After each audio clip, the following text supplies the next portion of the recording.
So, welcome everybody to the second day of 31 Days of Horror, and we're going to do a double bill today of A Quiet Place and A Quiet Place Part 2. So, two fantastic horror films, easily two of the strongest from the last couple of years, or the last few years or so, especially when you consider how many sequels generally do not maintain the quality of the first film.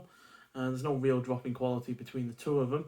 A Quiet Place came out in 2018, clocking in at 90 minutes long, so not a over bloated film by any means.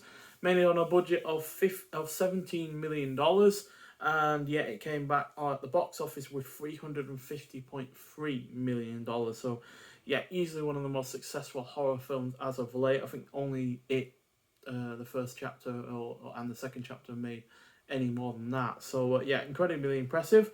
Directed by John Krasinski. I've not seen any of his films before this. He only made two other films before this, but I've not seen them and I've not heard great things from them, so I probably will never come and watch them. But it also stars Emily Blunt, who's been fantastic in the likes of Sicario, Edge of Tomorrow, and Looper. And John Krasinski himself stars alongside Emily Blunt, as they are not only husband and wife in real life, but they are also in the film. So, basically it's about a family who is forced to live in silence while hiding from creatures that hunt by sound.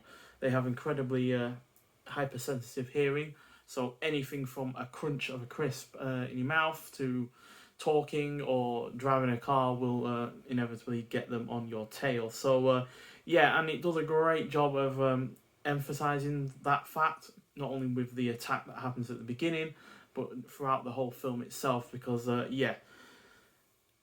any sound is really going to put them on you, and there are some heart-wrenching moments when that is a fact of the matter.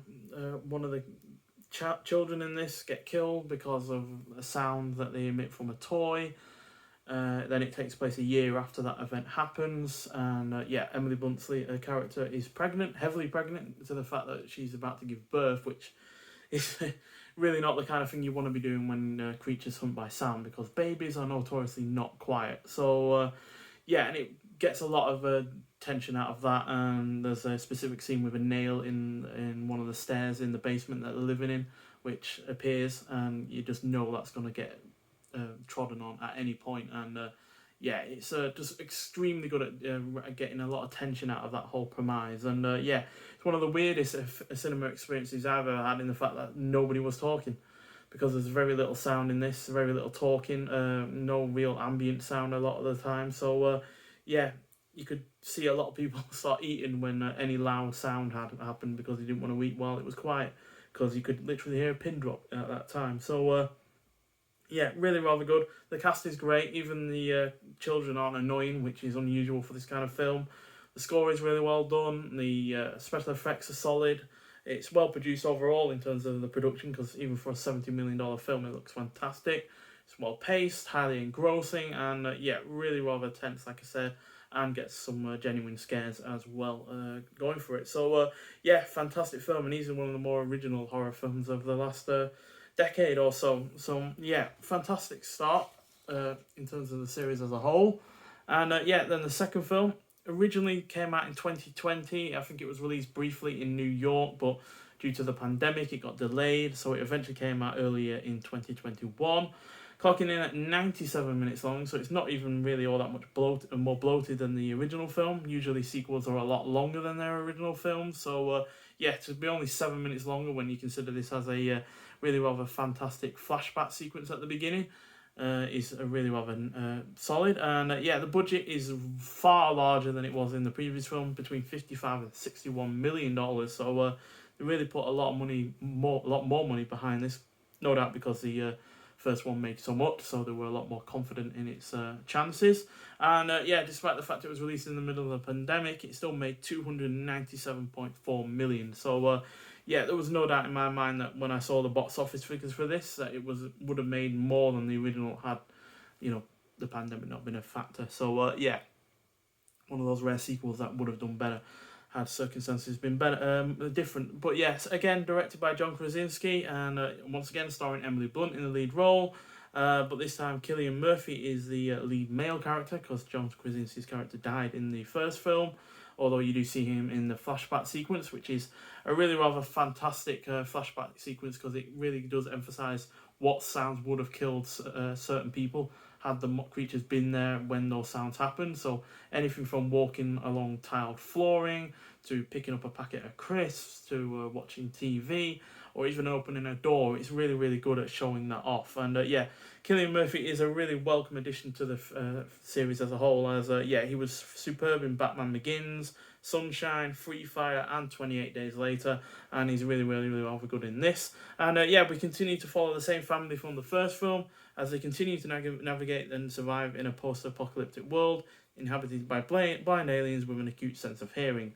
Only this time they have a way to fight back, because at the end of the last film, they find a way to make the creatures weaker by overloading that hypersensitive sound hearing by using a hearing aid against a microphone, and yeah, they use that to fight back. Now, that doesn't mean that the creatures are less of a threat, because it only means that you can get them at certain instances. And obviously, if you say the sound that you're using to overload them runs out of battery, or you're not able to get to it in time, then you're still gonna be vulnerable to those creatures. And yeah, that means that it's surprisingly effective as a sequel, because you would have thought with the way to fight back would have undermined any of the tension and scares, but it really doesn't. And yeah, entirely justifies its presence thanks to expanding the world it inhabits, while providing plenty of thrills and scares to keep things entertaining. There's more human characters as well, and the cast as a whole is superb, while it's also brave enough to shift the focus away from the adults to the children from the first film, which is really rather nicely done. And it's well paced again, has better production value over the prior effort purely because of more money. And yeah, features plenty of tension. The sound design is once again impeccable. And yeah, like I said, especially with the flashback sequence at the beginning. So yeah, both of them are fantastic films.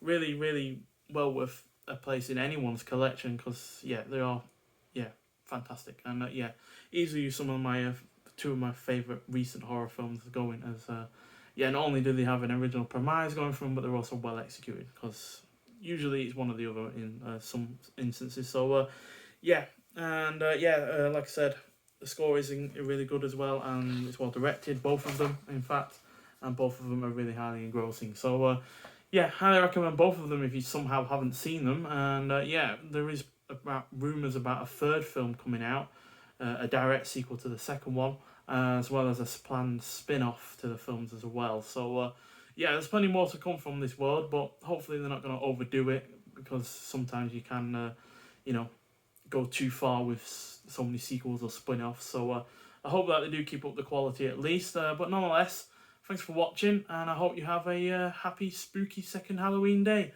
Bye bye.